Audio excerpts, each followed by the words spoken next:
I will be keeping time with the app time kept, just in case it doesn't go off. I suggest you guys time yourselves. All right, without further ado, I invite the Prime Minister. Yeah. Hi everyone, I'll take POIs just if you wave your hand or something. Hopefully it comes up and I can take one, but otherwise I'll ask for a POI just before 6 minutes. Great.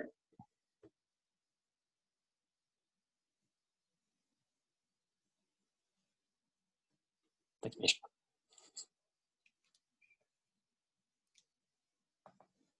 Most people around the world don't actually care about anything else other than football. They go to work so that they can afford enough money to pay for a membership. And for those long-suffering fans out there who go game after game and watch their team get absolutely decimated, it is one of the worst and most crippling emotional losses you can suffer, really. It's a devastating fact of life that you can support a team for so long, you can be invested in the team, you want to see the success, you know the players by name, you know your fellow fans, you go to the pub and get abused by the opposition team, and you lose year after year. That is a devastating, devastating loss. So if there's anything else we care in this debate, it's not social media status, it's not the niche interactions you have with your players, it's seeing them carry the cup. And this policy is going to do so, and that is why we are so proud to propose this motion. So a few points of setup. This is, first of all, an enormous amount of money. It's so much money that you could afford to buy Messi 20 times over, even 100 times over, and have an enormously successful team. That's the first point to note. The second thing is that you probably need this money because realistically, the Saudis, as we're about to explain, will want to pay for this club, or any club really, to have this sort of success. And you're just the lucky club that managed to be tapped on the shoulder for the first time. So realistically, if you're not getting this money, you're getting relegated. The third point to say is it applies it is incredibly important to note that teams are now very internationalized. So just look at Bangladeshi debating Facebook and you'll see the number of, supporters who absolutely love the English Premier League teams. You can see these teams have success, have appeal across the entire world. Look at the role Mo Salah has had in spurring up support in Egypt. All this to say is it is not true that Liverpool is a club for only people who live in that suburb. It's a club for everyone. And it's incredibly important to recognize this. And it's incredibly important to be able to compete on these grounds because players are being drawn across the entire world. And if you can't do that yourself, you're very unlikely to actually be able to do so. So what we're saying here is it's about success. Clubs like Manchester have had enormous amounts of success from having these sorts of policies, but importantly, that success breeds the kind of culture and tradition. We don't talk about a club being shit for 200 years and revering that club. We talk about the history of Alex Ferguson's success at Man United. So Man City, there you go, all good. So let's talk about what the Saudis actually want. The first thing they probably want in this situation is a soft power play. So they're looking to generate a good positive brand image. That's really important because realistically, to generate that image, they need this club to be successful. So there's a clear incentive alignment, but they also want to do things like invest in local infrastructure, invest in merchandise sales, improve the quality of the club, because that's why the supporters will say, that's the Saudis. Great job from the Saudis, and they'll revere them. So that's the first structural incentive. The second thing they want, obviously, is to turn a profit. But we say there's a few reasons as to why turning a profit requires success. You need to get those bandwagoning supporters who don't really give much of a shit, but come on board when they see a club that's successful and they pay money and they pay good money to be seen as, around their mates as being a supporter of a successful club. Secondly, you win a lot of prize money if you actually win championships, and that's incredibly beneficial. And the third thing is you get a lot more sponsorship deals. So all these things mean realistically that the Saudis aren't going to want this club to get relegated. They aren't going to want this club to be middling. They're going to throw their resources at them to be really successful. And all that finally points to is the fact that you want that pride in the long-term success as a fan. You're willing to wait a few years. You're willing to see that development, but you want eventually to have that happiness and glory when you finally see them lift the cup. So the summary there is the Saudis want that thing we talked about, which is that success. It's incredibly pivotal to fans because it really makes their identity. It really makes them feel happy and pleasured on a level that their families can't, that their careers can't, that anything else can't. It is about bloody football. So what is this money actually going to do and why is it important? First thing is you can afford extremely good and talented players. Those players kick goals. Those players kicking goals wins you matches. Even if that's not true, right? Watching an excellent player kick a few snags in a shit team is incredibly rewarding and incredibly enjoyable. So it increases the fan spectacle massively. And it's probably the first thing you spend money on because it's the most expensive contracts are for those star players. The second thing is you're going to expand stadiums. That means you can have enormous stadiums with an awesome vibe that fans are likely to really enjoy. And that massively increases the spectacle of the game. The third thing is you can actually afford to renovate and maintain existing sports stadiums, the legacy sports stadiums. So this club might be, in a serious amount of financial trouble because they can't compete and they can't keep expanding their budgets in comparison to other teams. They may need to sell their treasured lands. They may need to sell their treasured football club. This allows them to maintain that. The fourth thing is you have the highest quality coaching. So you're actually able to invest in the improvement of players. And finally, you're allowed to advertise and brand them in a way that's incredibly beneficial. So all of these things structurally are massively, massively important for the success of your club. This investment means you're likely to get all the benefits we discussed, which is so critical structurally to your club being successful, to your players, your fans enjoying it, and to you having a really good time. And that's why the fans are likely to vote for it. I'm going to add a few more points here as to why other considerations don't matter and why it's really critical and essential to specifically implement this policy now. But I'll take a point from opening opposition now. Yeah. All right. How do you think, like, the increased amount of spending that this club does to a large extent, how do you think they'll be able to sustain it throughout the season, especially when they're struggling in the first few seasons, like you said? Well, that's not comparative at all because you have $400 billion, mate. That's a lot of money. Like, that's a huge, that's half Australia's GDP. Fuck me. Like, that's a lot of money. So the answer is that your club's probably going to fold because the Saudis go to someone else, and a lot of other entities are going to other clubs. That's the internationalization they speak about. So actually, that's probably a really good mechanism for us.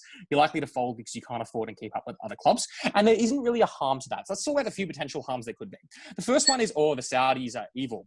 Few points. First of all, obviously the fans don't care at all about international relations. They're unlikely to be structurally engaged in that. The second thing is, realistically, $1 that's spent on Western sports is $1 not spent in the Yemeni war. So the comparative is spending on Saudi foreign policy strategies. We think that investing in a mid-tier European or American club is a pretty good idea. The final thing is they're likely, as I explained before, to want these benefits from other clubs. So if you're a fan, you better make sure game theory is right and another club isn't going to take this, because then you have no moral leg to stand on at all and there's no complicity. I think the additional thing to say is that, well, what happens if fans lose control of the club in the long term? I've already given a bunch of analysis to explain why the Saudis are actually going to really care about a good fan product, improving success, investing on the ground, investing in grassroots coaching. But even if that isn't true, the fans of the club right now are a static group, which means that even if in 30, 40 or 50 years, the Saudis eventually take control of this club and erode your autonomy, it's not really the actor that's actually relevant in this debate in the first place. But the second thing is, even if that isn't true, you can be shit for 30, 40 more years, but you have the legacy of 50 years of wonderful success that then breeds that culture and breeds that feeling. Speak up. It's incredibly important that your club does well. I've supported many sporting clubs that have been dismal for many, many years. I would desperately have loved the Saudis to buy my club out, and that is why I'm so proud to applaud those. Thank you.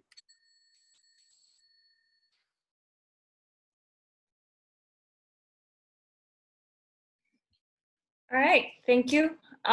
Okay, before we move on, Mish, I love reading your banter, but at the same time, I think it's a little distracting for people to keep up when the messages for POIs are coming out. So if we could just keep it clear. All right. If everybody is good, I now welcome the leader of opposition. Here. Can you hear me? Yeah. Just give me a couple seconds to my timer.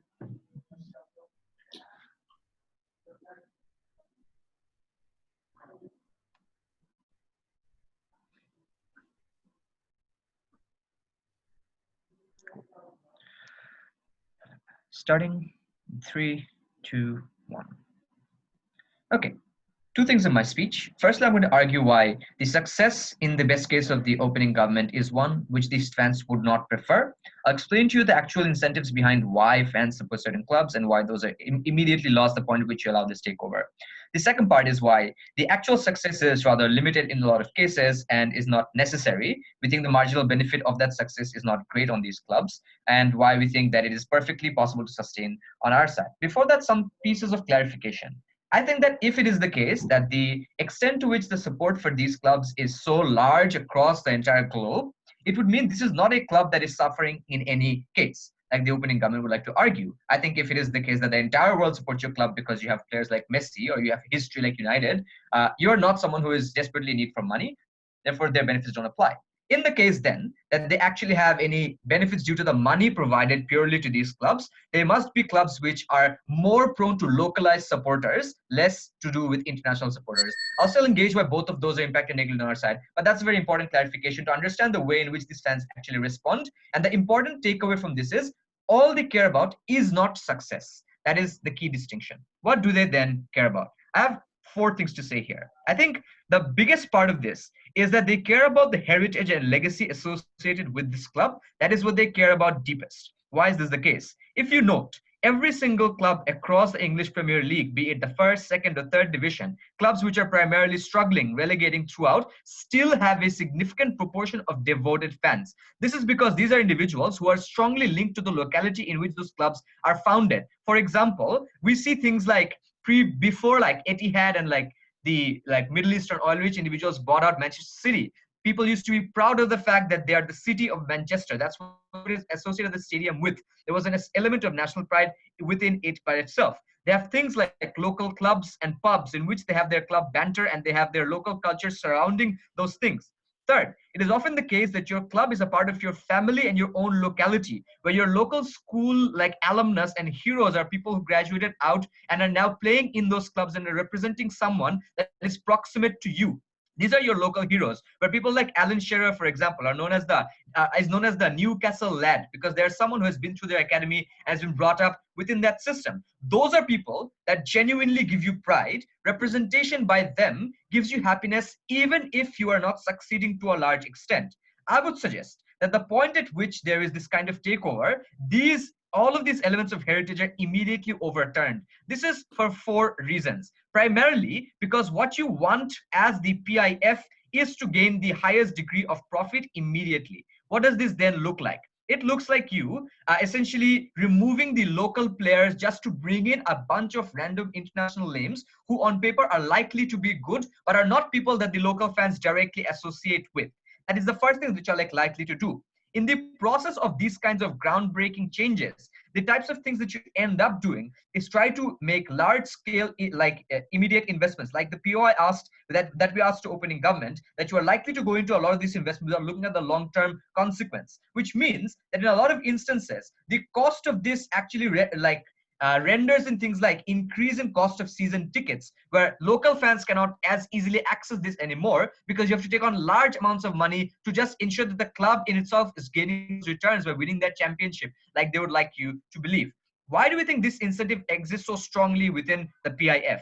Because it is a public fund. It is reliant on the individuals and on the ground in those countries who would like public dividends based on your investment. Second, where you are already engaged in the Yemen war, it is extremely unlikely that you can invest money here with no explanation to your local populace, which means at that point when you need to trade off that funding to either change the course of that war, in this instance, you would need a lot of change over there. But third, we think that you are likely to overhaul these brands because what you want to do is associate those clubs with your country. We have seen this in many instances where Middle Eastern oil money, while whatever other factors it may be associated with, is currently just something that funds football clubs, which kind of tries to break away from the facade of the other bad things they do. With this interest then, they're likely to break down the existing image and heritage of the club, which is exactly what happened in places like Manchester, where you changed the famed City of Manchester Stadium to the Etihad Stadium, and other things like this, which people can no longer relate to, which means for all the reasons for which fans actually care, you take those the way the point at which these takeovers happen.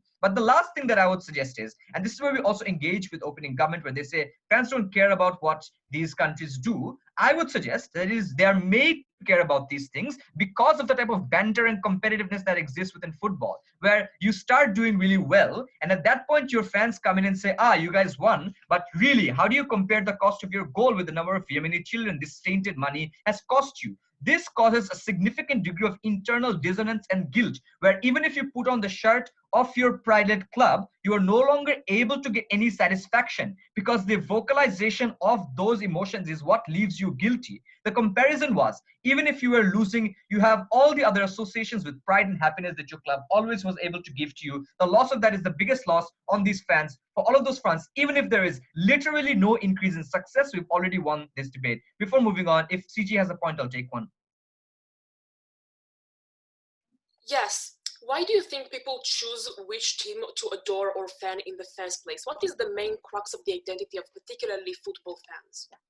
I think I mentioned many things. It can be heritage, it can be where you live, it can be who you associate most with. All of those things are likely to be rebranded, and that is the specific link we establish. I would say that for international fans, which is the only thing that OG like kind of respond to, number one, watching them succeed has nothing to do with the pool of fans here, which means currently they can just flock to other teams which succeed or other teams that this investment goes to. So those people are not really harmed, but the guilt point still applies to the vast majority of these people who are likely aware to some extent of perhaps one of the biggest conflicts happening in the world.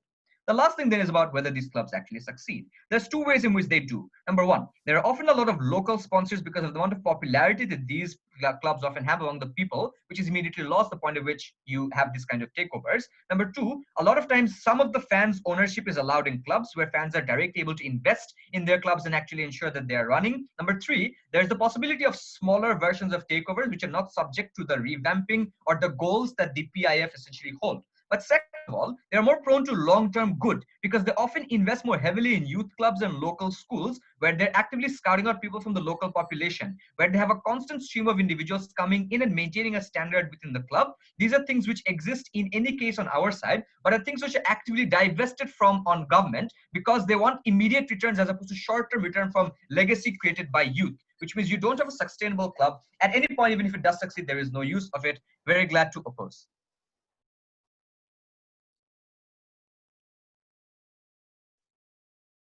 I thank the speaker. If everyone's good to go, I now welcome the Deputy Prime Minister.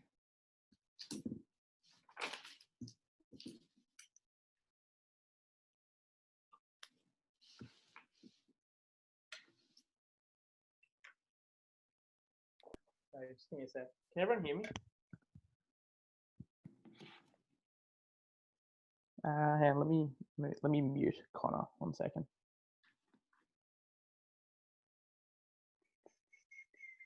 Okay. Clock.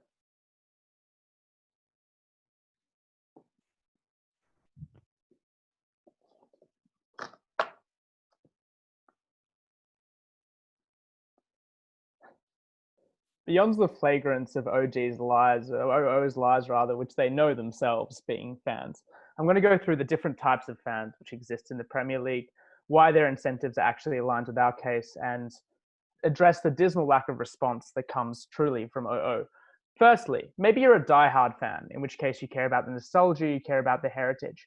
You feel shame if your heritage is desecrated by a history of poor performance, but more importantly, if you're relegated from the league you used to support. So they're completely right at OO. There is a lot of money floating around. So maybe our case isn't even that you win the competition. Maybe it's that you stay in the Premier League in the first place and are not relegated, in which case that is by far the highest incentive that a fan has, because to be able to support their team vocally in the first place, the only way they have access to that is if they support them vocally in a platform that's actually televised. Second of all, maybe you're like the middling fan who just cares a bit because you're part of Liverpool, in which case you don't care so much about the supposed desecration of your brand. Or third of all, you're the sort of fan who is international. You care about success, you care about good players playing good football for a good spectacle, in which case you're allured by the fact that good players from international teams are migrating. These are players who play for international sides all over the world. That in and of itself is a spectacle you want to buy into. Mo Salah is the most obvious example of this again, to little response empirically. On the point of clarification, I don't really understand how OO can say that you're not a club suffering because you have global support. Because definitionally in this round, you are a club suffering. And the reason you have global support is because of your heritage. So they sort of invert the causality here. They say, oh, you're not suffering because you have global support, but you still need to take that global support is sort of the point. Like this is the point of the debate. Do you take the global support? Unless they can give me a meaningful difference between Qatar, the UAE, and Saudi Arabia in terms of their funds, which I severely doubt is possible given that they all harp on very similar lines, they lose that point immediately. Okay, let's deal with how individual fans like to access their engagement with their club. Firstly, they tell us that individuals like to be located near Liverpool. They're proud of association. I would say that this has been pretty solidly debunked by their own emphasis on the internationalization of football.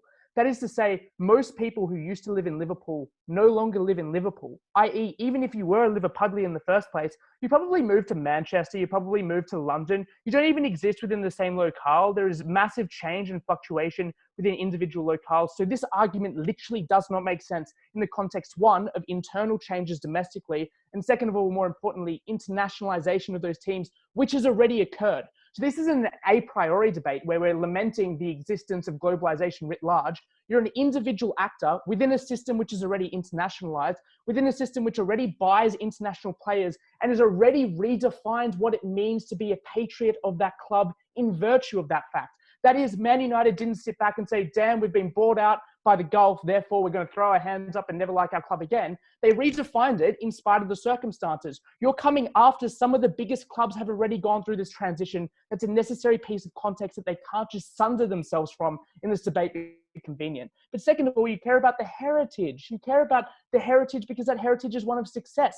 I.e., no one cares about the team that had 50 years of success 200 years ago in the Premier League and then fell out into Division 2 for the last 150 years. You care because Wayne Rooney was kicking goals for Manchester United. If success has been redefined by the nature of the internationalization of the competition, then you yourself have to redefine the expectations you have of your team to achieve that success and how you attach your identity to it. That has already happened within fans. That transition is one that has occurred. So we're at a different static point than OO has situated their case in the first place. They say you care more about heritage and family. One, I said heritage is heritage of success. Two, already international. Three, shame, guys. You don't want to feel the shame of being relegated to Division 2. And that is by far a more compelling incentive because that is realistically the trade-off if you're a struggling club who can't secure even one international player.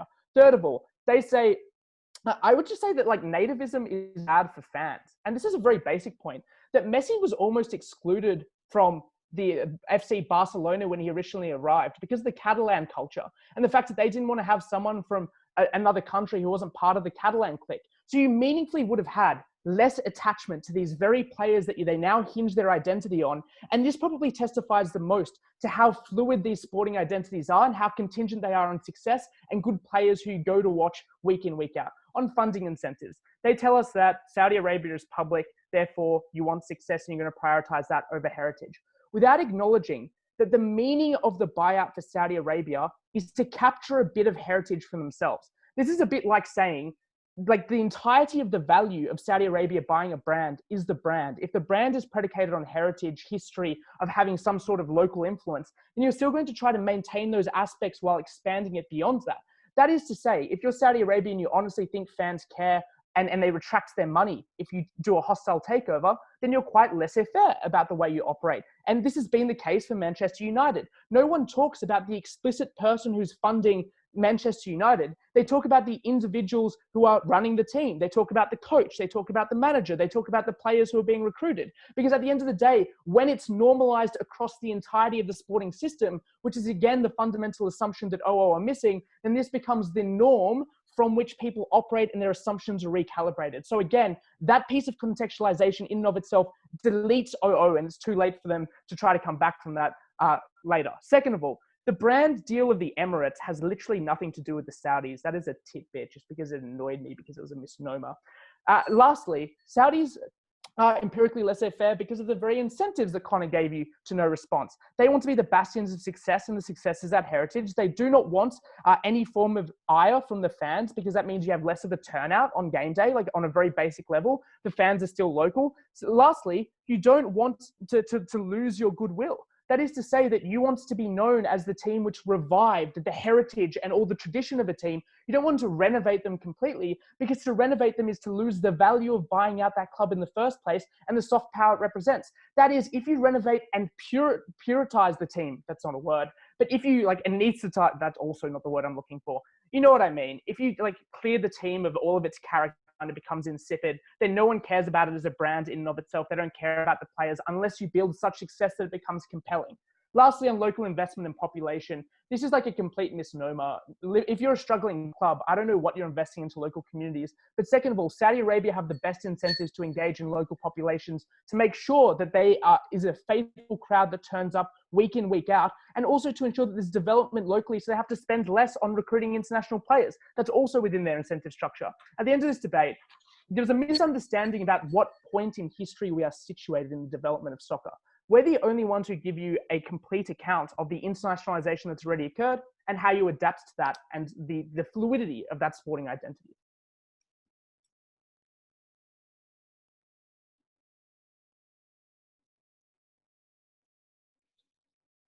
All right, I think the speaker, all judges good. Pardon, Pranav, good? Yep. Okay. I now welcome the Deputy Leader of Opposition. Here. Yeah, I'm audible. Okay.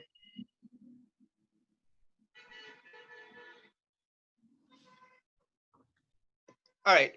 Firstly, I'm really unsure as to what struggling at the top really means, because let's not kid ourselves. We know this debate is about Newcastle United in the very first place.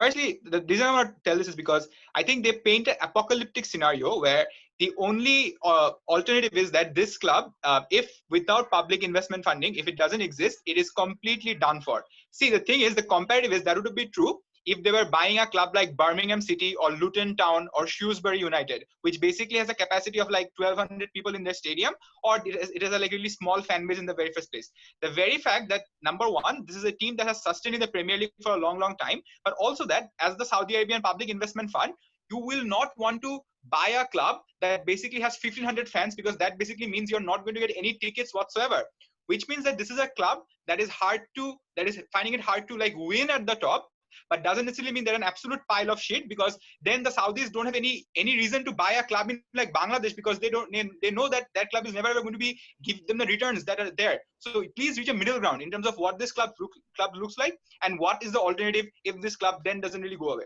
So now I want to talk about the mentality of fans in the very first place and what do they essentially want for. Firstly, number one is this debate is not about creating new fans. My incentive that my club has like 100,000 new fans in the very first place, something that it never really extended to in the very first place. That's one. That's a benefit of the club, but not the fans of the club inherently in the very first place. That's first. The second thing that you need to understand as a result of this is that then the fans that you're talking about have to be the fans that are before the buyout, as opposed to the fans that are going to happen after the buyout in the very first place, because this debate is about what's happening now as opposed to what is going to happen later. So all your international fans in the framing comes after this motion has been passed. Now it's an evaluation of the fans that are existing, and if you tell me that these fans are ones that are existing in the locality, then the local fans and the incentives are the ones that has to be the main priority within this debate. So let's talk about their mentality. They say that you're going to lose support if you essentially keep on losing. I say organically, fans have an expectation of what they want out of a season in the very first place, which is to say, if you're a club that is a mid-tier club in England, obviously you never expect to win the league in the very first place. You have a very underdog-like mentality, whereas you are okay with like maybe a 7th or 8th place finish, and the best parts of your season are those 1 or 2 games where you know that you will beat a top 4 team like a Manchester City or a Chelsea or a Liverpool and stuff like that. So you are okay with being frustrated because you manage your expectations in that manner. So for them to say that if you don't win, it's absolutely bust and you absolutely go away from the club is absolutely ridiculous, because as a fan, your expectation is managed to that particular extent. I think that sort of takes away a lot of their argumentation. The second thing that they say is, but the shame that you get as a result of supporting this club after the Saudis funded is a comparative, because the shame of losing is far, far more than the shame of then being funded by Saudi Arabia. Firstly, I think I told you in terms of why these clubs to a large extent are used to losing in the very first place. But the second thing is, okay, best case scenario that you end up winning as a result of this. Then, as those normal individuals, how does the guilt infuse within you? There are 2 comparatives over here. The first comparative is, yes, clubs like Manchester United are funded by individuals who support Donald Trump. But the thing with this is, I think the visibility of this or the political consequences of this is something that is negligible, which is to say, you can ignore this thing because you live in Manchester and not in, say, Michigan, where there is a Black Lives Matter movement. But the comparative to this is absolute genocide of young Yemeni children, Yemeni men and women. So genocide is something that you can very easily ignore. Genocide is something that you can't really frame out as a political matter, but as a humanitarian cause and everywhere. So even when you win and you have pride, where do you display that pride in the very first place? Firstly, you can't display it on Facebook, or you can wear the jersey because people say that this jersey is made of Yemeni blood. Or, for example, if Mbappe comes to your club, the evaluation is how many Yemeni children did it take to die for you to make this transfer? So even when you're happy that they're winning, people never ever let you forget that what is the result of this winning or what is the cost of this winning. So maybe you're happy yourself, but you'll never be able to rub it off in the face of others because you constantly get reminded of how you came to that victory in the very first place. And the thing is, you want to rub it off in the face of others because that's what football is in the very first place. And you can't really do that. So this has to be a comparative. Genocide versus normal political affiliation that they never really compared in the very first place. Okay, then about rebranding. And they say you don't want to rebrand because this rebrand, you remove the originality. This is where it gets very hypocritical, because they say that, oh, the precedence is that Manchester City was successful when they were bought off. But the precedence also tells me that Manchester City also changed their stadium. They also underfunded the youth academy as well. So if you are taking precedence, take precedence on both worlds. The reason why they will do this is because they want the rebranding, because they want, yes, whenever like Newcastle does well, they want the name Saudi Arabia associated with it, which is why they'll probably change the name of the stadium, like Hull City and Manchester City did. They'll also change a lot of the things that are like, not profitable within those areas. So local pubs, local like beer shops that run at a loss outside the stadium will not be there anymore. This is significantly important to the culture and the match day practices that have been carried on for generations within these sort of clubs in the very first place. Now, why is heritage and legacy that much more important? Because see, these clubs were unsuccessful before, they were successful before as well. So results are a mixture. But for these fans, the one thing that has always remained constant is the heritage, is the name of the club, is the badge, is the stadium, is the name of the stadium, such as St. James's Park, etc., etc. If this is the thing that basically goes away, I think as a fan, you lose that one thing that connects you to your grandfather, that connects you to your dad, right? And that's why as fans, you would not want to lose this one piece of original connection that exists within you. So I don't know why this is something that they're willing to trade off in the long run of this. But then they say, no, there will be local investment. And the reason for that local investment is that, oh, you have so much money. That argument is premised is on that all this $400 billion is spent only on the club. No. There is multiple avenues on where they're spending it. They are spending it on Reliance oil rigs in India. They're spending it on Vision Fund in Japan. They're spending it on the Saudi Aramco like public listing in Saudi Arabia. So the club is not the $400 billion. Not all of it is being spent on the club, but they're also being spent on multiple avenues, which means that because they have to promise dividends and they have to promise yields to their public, this has to have a return, which means things that don't have immediate short-term returns are going to be underfunded. Things like youth academies, because these players won't play for you 5 years, like 2 years later, they'll play for you 10 years later, 15 years later. Local jersey shops that don't have any return, they will be replaced by Nike stores, Adidas stores. The problem with this is anything and everything that made this club original with its locality, with the people that live there, simply goes down the drain. And like as Wasif said, ticket prices get more expensive as well because you want immediate returns. No response to that. I don't see why the existing fans at this point of time are anyway going to be happy with this policy. Very, very proud to oppose. Mish, I would have taken a POI if you did as well. Sorry. Fair. All good. Okay, I thank the DLO now for closing half. I invite member of government. Am I audible? Yeah. Okay, I prefer POIs via chat, please. Awesome. Then starting in 3, 2, 1, go. In CG, we are going to be the first team to engage very strongly the actual trade-off in this debate. Now, I want to be clear on what happened on top half with being as charitable as I possibly can towards both masterfully that fans of sports teams care a lot about their success. We also think that OO proved very well why they also care about their identity, their local identity, their specific people involved, etc. We think both of these stand to an extent. Obviously, we are rooting for ROG. We think that they won OO on this. However, we think that insofar as we want to make the most clear actual way to win this debate, we need to acknowledge that there's a trade-off. On the one hand, obviously, there are going to be, comparatively speaking, more success due to the financial gain. But on the other hand, we're going to lose some of our affiliation to local people, local players, etc.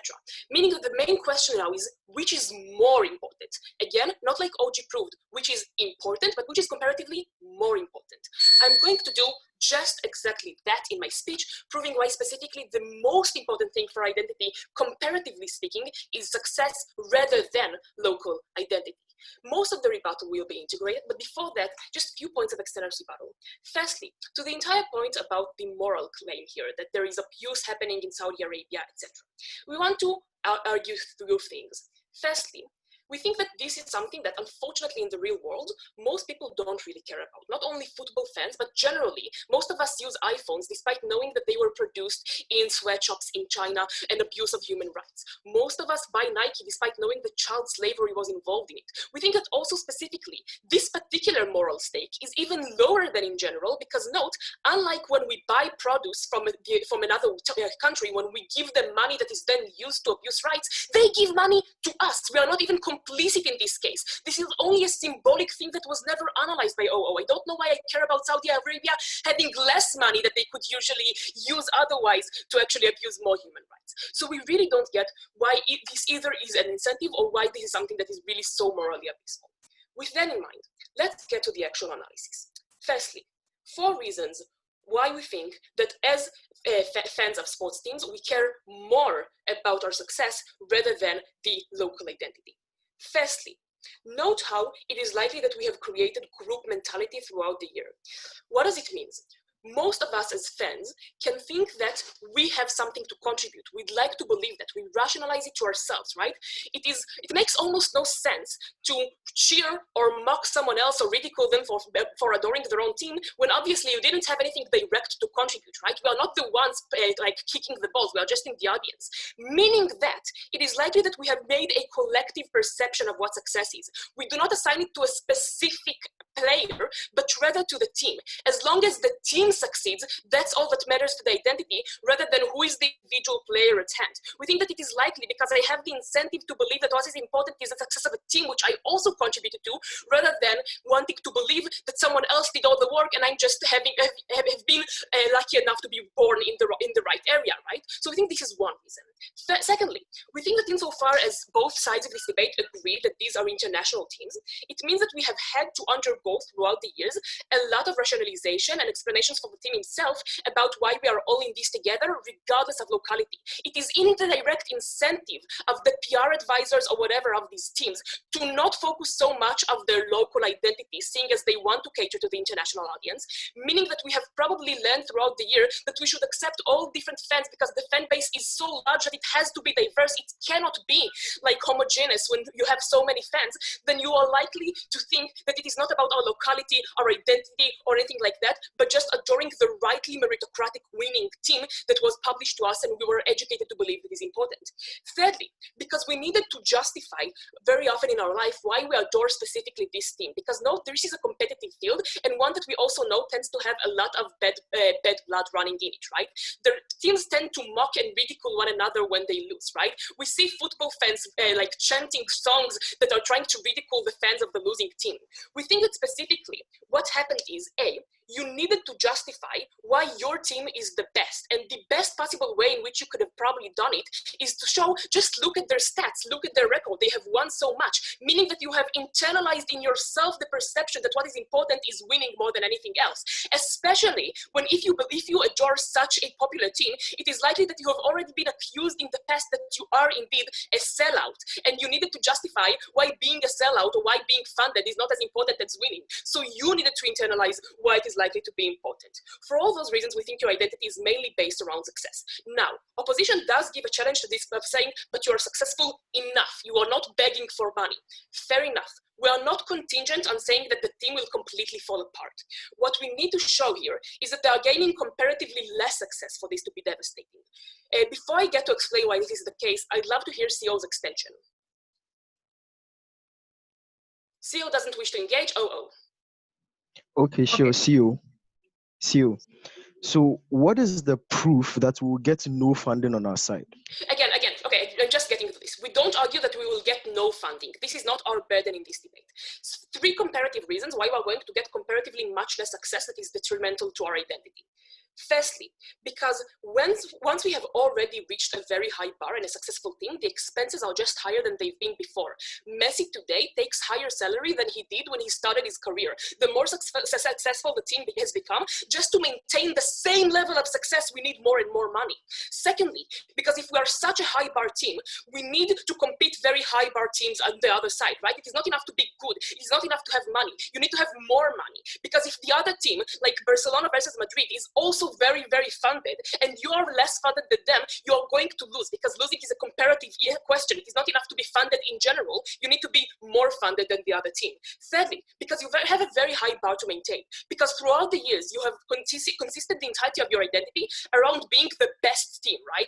Around being one of the top teams around the world. You have such a high bar to maintain. There is a reason why you didn't choose to adore a local schools team in your neighborhood, right? You have such high expectations, meaning that even if you're not completely devastated, but just losing on small margins, you're going to feel bad and shitty because you have already developed very high expectations. Meaning that now, in order to maintain the same level of adoring my team, in order to maintain the same level of identifying with this team, we need to have a very high amount of funding, which we uniquely get only on our side. Why do we win?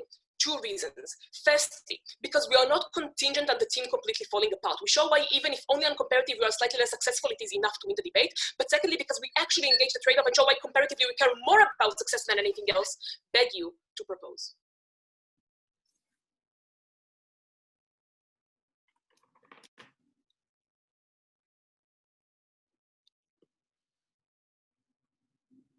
All right, I thank the speaker. I now welcome the opposition member.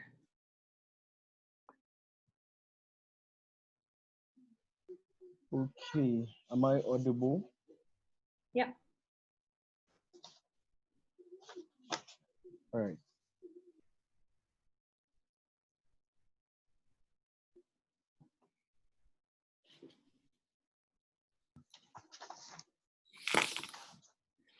I'm arranging my sheets so I can start in a bit.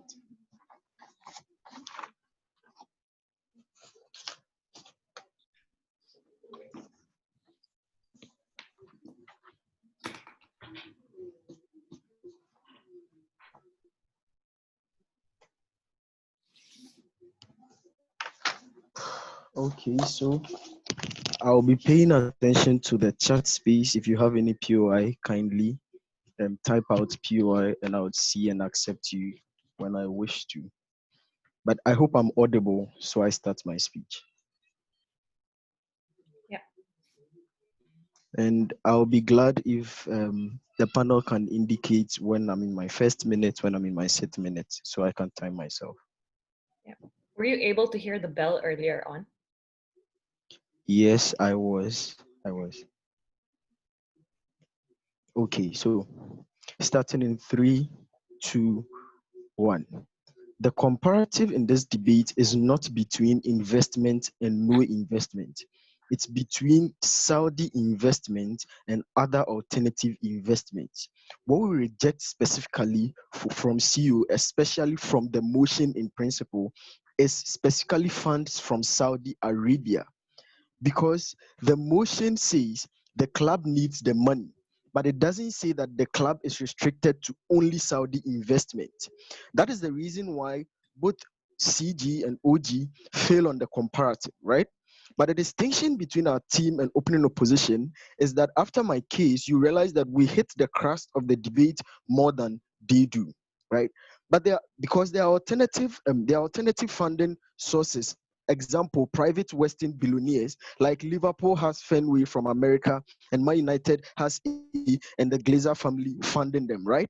But the reason why these alternatives are more likely to exist and are more likely to work is also given the history of the team we are talking about and their legacy, which means that they are there is much more interest at stake, and a lot of people, when you open up for investment, a lot of other alternative investors are willing to invest.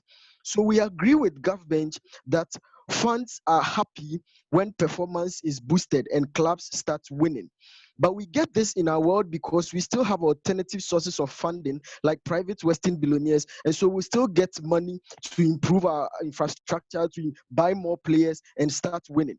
So this is no contention. So this means that the question in this debate moves from whether the money is good or needed, but rather the motive and identity behind the donor.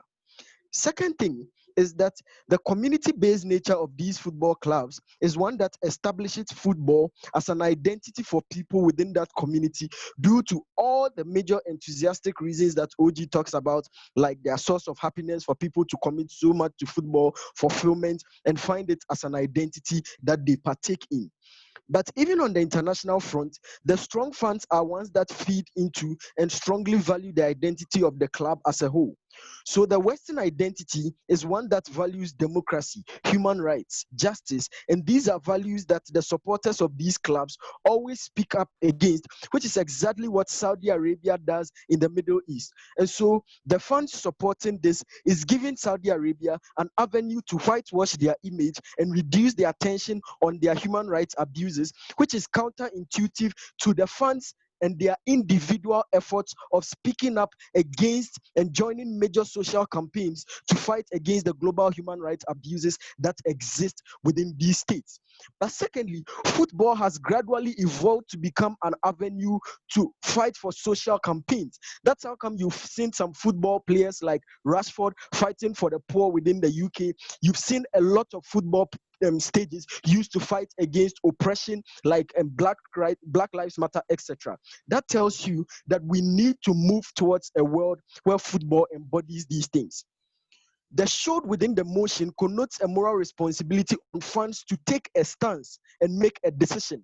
This comparative is whether they should accept an ownership that is in turn helps further human rights abuses behind a nice public image, or opt for one that values their identity-based values and rights that they value and deny the oppressor the ability to whitewash their image, which means that you get more global oversight over their human rights abuses and you get more redress and accountability and discussions on that front. This is the clarity, this is the comparative that exists. The comparative is not funding versus no funding. I'm going to do two things in my speech. I'm going to show you the motive behind the Saudi investment, because what I'm going to do is to prove that that motive is more political than economic, right? Why Saudi PFI motive is more political than economic? Because this investment that they are doing within these football teams are long-term in nature in terms of massive economic returns, because it takes time to rebuild the team and buy players and build team strategy, etc. So at least something like 3 seasons will pass before you start getting massive wins and massive economic returns.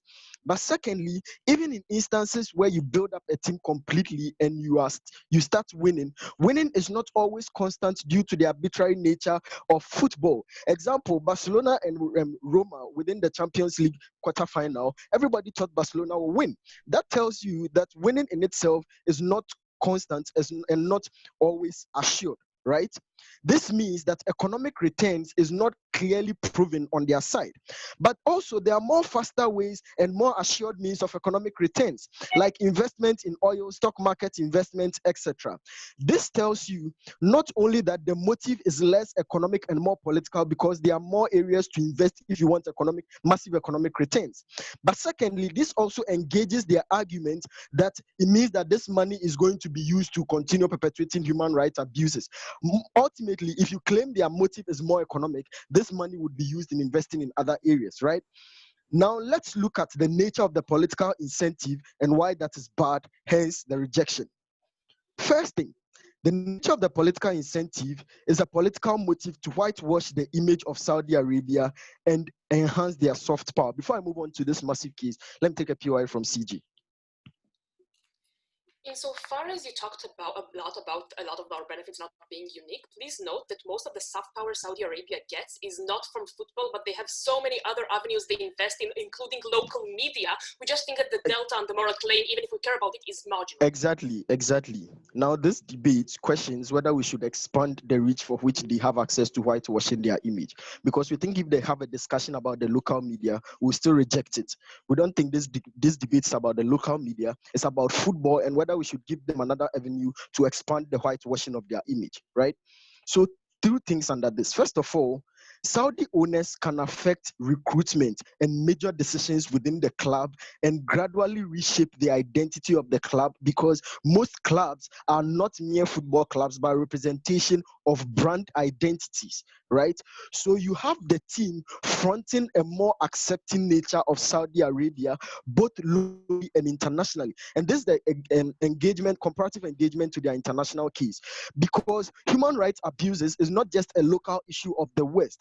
Most international people are also calling for checks and balances on human rights abuses. That clearly tells you that this is not just an issue of local funds. Secondly, it is globally used to whitewash their image of oppression, which gives them the room to continue such human rights abuses. This is far more worse because we won't realize and pay attention to their human rights abuses anymore because they shift attention from it. What you do is to grant them insulation from accountability and entrench the oppression for which these poor people and these minorities are facing within their states, which means that you become practically culpable for the kind of harms that are going on there. Secondly, you entrench the global inability to fight such things because there is less attention there and it becomes much more difficult to fight against it. There exists a moral burden on all individuals, especially people within the West, to be able to speak up against human rights abuses. But secondly, these football fans do it in their private lives individually through social media campaigns, etc. It is irrational for them to come and endorse, especially when the motion says the fans will be making the decision whether they should accept or not. It is irrational for them to come back and accept an offer that makes it much more difficult to fight the same problem that they go back to fighting in their daily lives. We think if it's about a debate that establishes the clear comparative, it's you that gives you, and we win on that clash. All right, thank you.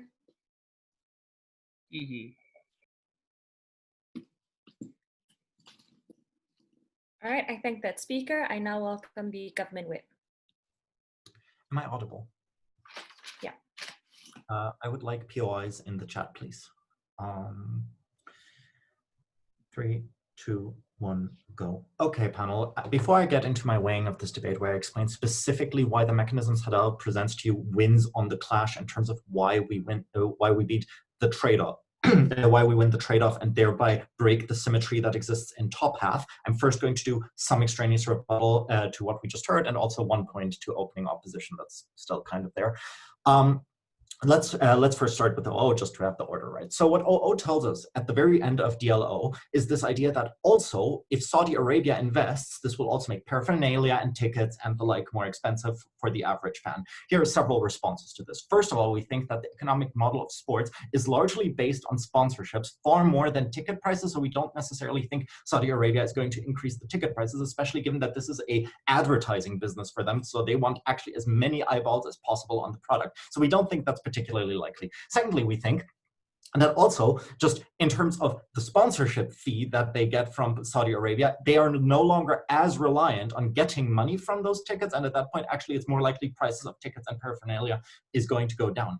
Third of all, we think, however, just in terms of weighing, we think it's less important because most games are watched from home regardless by the vast majority of fans, so we don't think it's actually that important, even if it were true that ticket prices went up. And fourthly and finally, we don't think that these big playoff games happen every week, so maybe the ticket prices for the most wanted and most popular games will go up, but those would also just go up as a result of, the team performing better, and therefore people, want demand going up. We don't think this is inherently bad, as most soccer fans would likely, want to go on. Let's deal then with closing opposition, because while they take some of opening material, I think they do expand the moral claim and the moral duty of that fans in particular have towards what Saudi Arabia is doing. Note, first of all, that this is already not comparative with what Hadar already gives you in rebuttal to opening opposition, because what Hadar tells you is two things specifically here. First of all, Hadar tells you that most people just don't care. We don't think this is just inherently the interest, even if we agree that it's morally good. We think the vast majority of football fans are, kind of racist. They're very willing to shout slurs at football matches. We don't think they're these inherently moral and good actors, but even if some of them were, even if we were to agree that some of them are, we don't understand why the moral duty is to not accept money from Saudi Arabia, given that the impact that closing opposition provides for this is it whitewashes Saudi Arabia. Saudi Arabia funds things that aren't football as well. They're still being talked about. They're still getting shit on. We don't understand why this whitewashing changes anything. On to my weighing then. In this debate, because it's very, very important that oh God, fuck off, Siri. Sorry. I activated my my computer. Anyways, it's very important that you understand that that in top half, what we get is an entirely symmetrical argument. Both teams in top half analyze these arguments very well, but in the end of the day, the claim that comes out of opening government is as follows: we will win more, and our team is our identity. And if our team wins more, we feel like we win more, which is a net positive moral, emotional outcome for us. Opening opposition tells us, no, our team is our identity, and so our team acting as one, morally good actors, and two, actors that are very representative of our personal, like, local identity is far more important to our identity. Note that in the end of the day, both of these claims are well analyzed, but they're left just there in terms of this is the both of them better fulfill the local identity. What Hadar specifically analyzes for you is exactly why winning is the more important part of the analysis. And Hadar does this in 4 particular ways. First of all, Hadar tells you that just, you know, that the collective perception of success of the team is more important. Note specifically, actually, what opening opposition point is very much on clash here when they tell us, but Barcelona didn't want Messi originally. They were really upset that a non-Catalan person was chosen. Okay, almost every Barcelona fan, if not all of them unanimously, now see Messi as a symbol of pride of their club and someone that they very heavily identify with. If that is true, that originally they didn't like him, they most certainly do now. And then even if in the short term, it's not necessarily in their interest, it most certainly is in the long term. Note, however, additionally, we think what Catalan fans care far more about is where Hadar's next mechanism comes in, that it's on the comparative against the other team. Because note that for Catalan people, if we want to make this about Barcelona, Real Madrid is more than just another team. For them, it is mortal enemies. Madrid represents Franco's favorite football club, the club that specifically represented the person who was downtrodden on them and dealing them poorly. We think this specifically then is why it's important to keep on par with the funding, which is what Hadar explains to you specifically. That it's not just enough to get any funding, but specifically to get similar amounts of funding as these other very strong, very rich teams that also get funding from these less moral sources. Note this engages with closing opposition's second claim, which essentially tells you that, you know, in the end of the day, you can just get other sources of funding. Even if they had the fiat to invent a new source of funding, we don't think they can invent a new source of funding that has, you know, Saudi Arabia's money to bring up the club. And this is not comparative with Hadar's analysis that specifically explains to you that you actually require these significant amounts of funding and not just any funding. And this is where closing opposition is additionally uncomparative with those. For continue, opening. Okay, on both sides, there are heated discussions between clubs and banter. On yours, you say that we cannot justify when your club is losing. We said you can manage those expectations. But in those heated discussions, even if you don't care about the genocide, people will remind you every single day that that's where your money comes from. How is that better? First of all, that's just not true. We think most football fans aren't political science majors. Most of them primarily care about football, and they're comparing. My team, as Hadar points out to you, has this scoreline, and your team has this scoreline. And when you're consistently and persistently, continuously reminded, we think it's just more important to you that your team wins, and we think that's specifically comparative. Note now, however, where we specifically beat opening government, because we agree with opening government, obviously, that, you know, it's very important for your identity. But what we specifically mechanize for you is not only that more funding translates into more winning, but specifically that the funding you need is this level of funding, especially on the comparative with the other teams in the league. That it's not just enough to get any funding, because otherwise opening government's line would even lose to a closing opposition's response, just get other funding, but specifically that you need this number, this massive amount in order to remain competitive within the league, that you need this kind of money, not just to buy 10 Messis, but specifically that even if you're at that struggling upper end, you need that money to remain relevant even in the club in order to specifically then be able to advance beyond where you currently are. We're saying this is money that translates into management, this is money that translates into just the fundamentals of running your club to remain at that competitive level. And so we think that specifically on the basis that we explain why you need this money, we take it over opening government. Proud to stand in CG.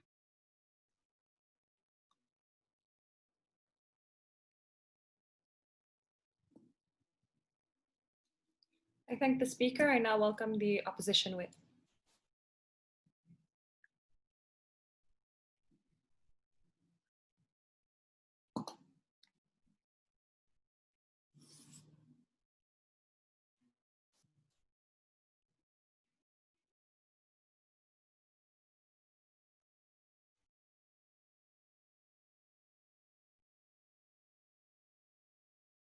I can't hear you.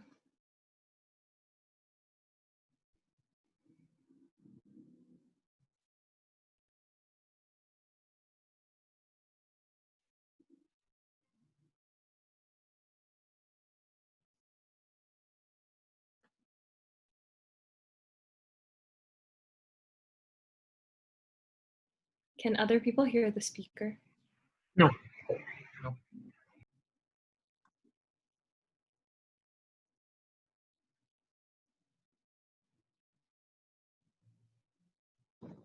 I think he's speaking, but we can't hear him. Let me call him on phone and let him reconnect as soon as possible. Thank you.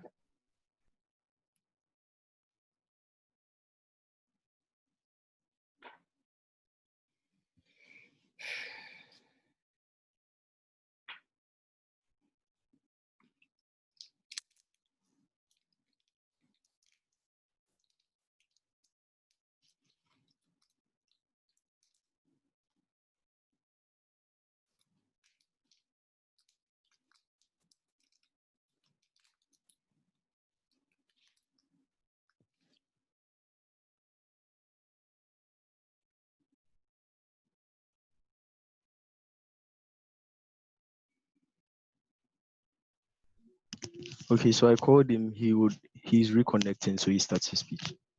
All right.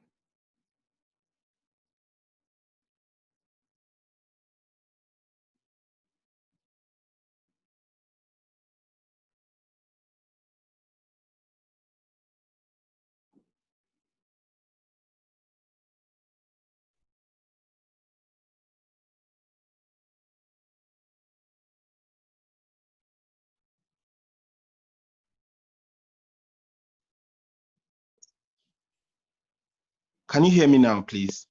Yes. Okay, that's great.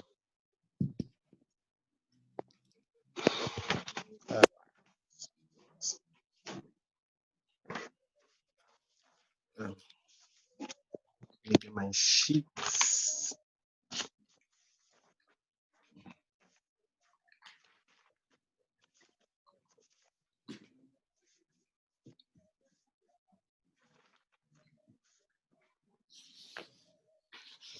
Let me get my timer, please.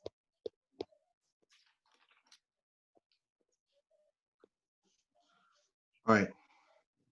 So it is clear why we win on the comparative, because we are the side that is able to maximize the impact on both sides. It means that we are still able to get funds that will significantly be able to achieve all of the things that government side wants. And we are also the side that is able to give the funds necessarily what they want in terms of their identity, etc. Because that's what crucially has been missing in this debate. This debate is very specific on the kind of money that we should accept. What you don't get from government side is a specific justification of why that money should come from that particular person. All they say is that well, you cannot get any alternative investment of this massive side.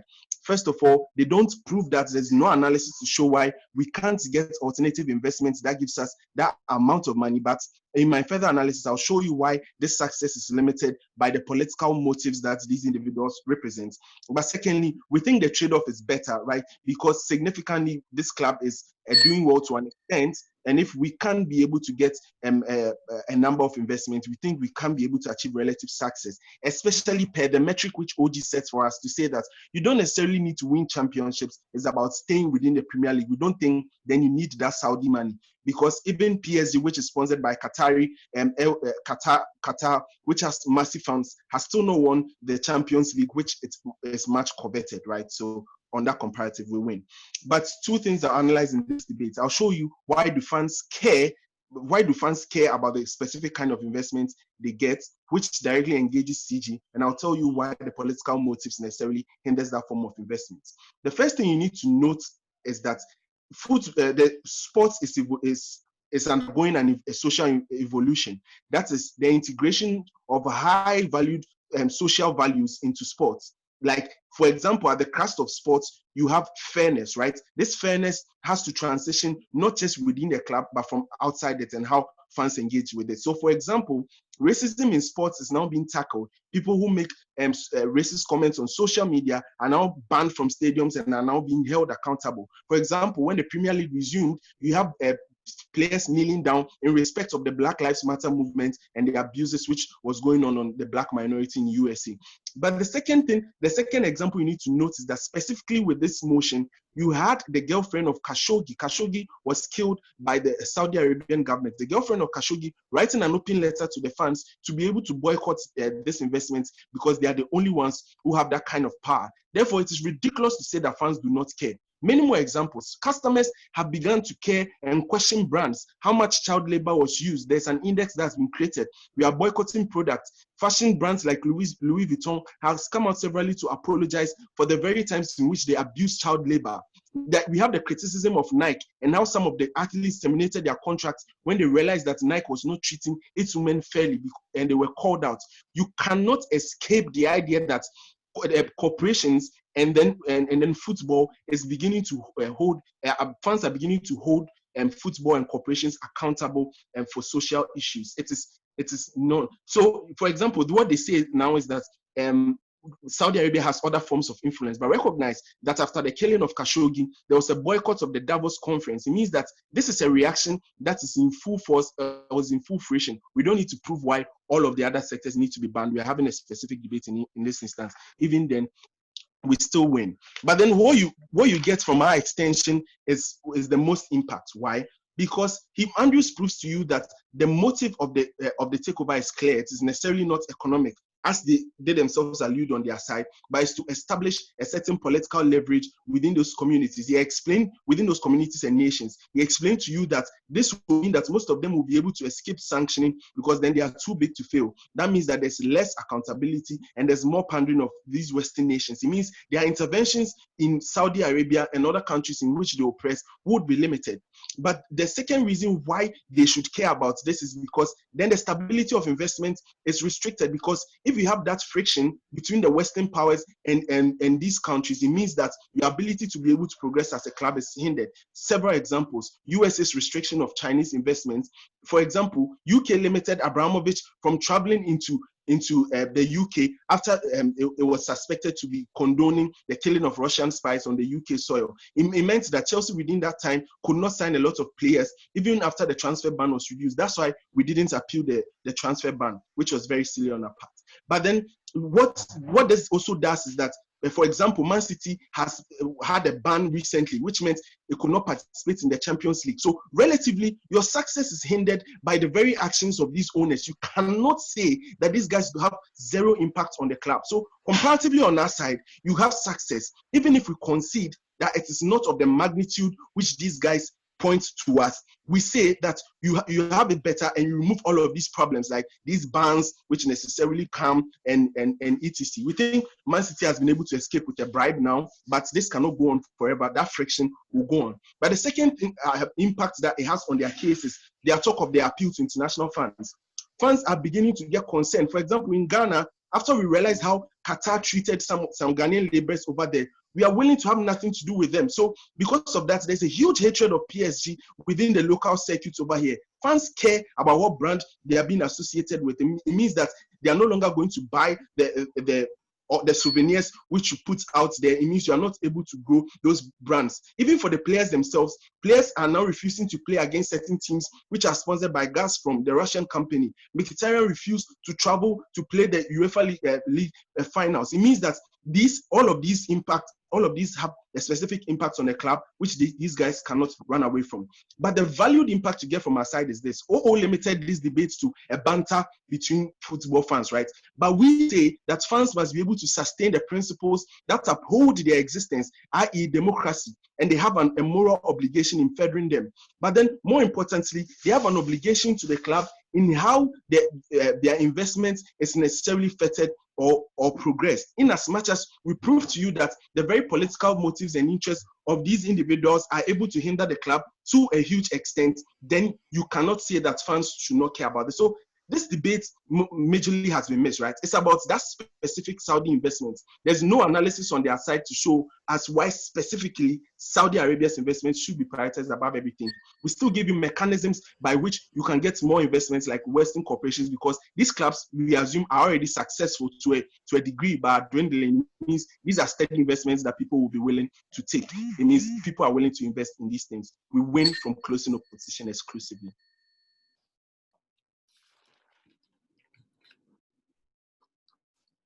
All right, I thank the speaker. I thank all debaters. Wafi,